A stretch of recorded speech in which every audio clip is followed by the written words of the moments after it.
Maliit lang ang kanilang bahay. May kapiraso lang sila lupa na pinagtataniman ng saging. Matalino si Kokoy. Masipag kasi siyang mag-aral. Ang pangarap niya ay maging isang doktor. Humahanga ang kanyang mga guro sa disiplina niya sa pag-aaral. Lagi kasi siyang nangunguna sa klase.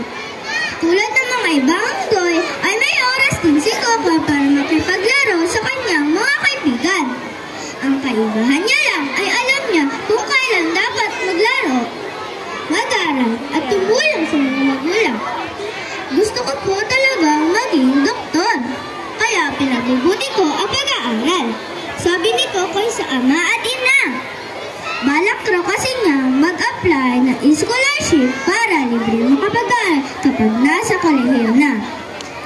Malapit na ang examen para sa pagtatapos ng klase. Pinabuti ni Kokoy ang pagre-review.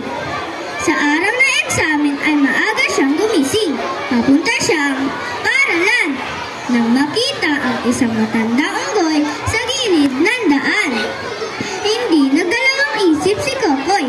Tinulungan niya matandang unggoy, dinala niya ito sa pinakamalapit na klinika.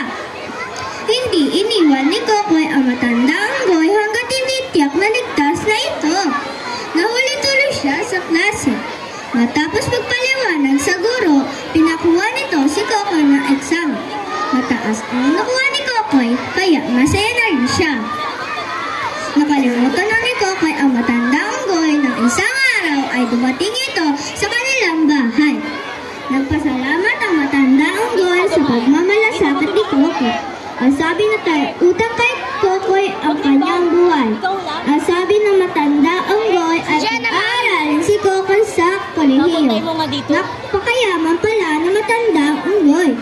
Alam ni Kokoy na makakamit yung pangarap. Ang hindi niya nakala ay darating ngayon dahil gumawa siya ng kabutihan. Ang aral na napulot sa kwento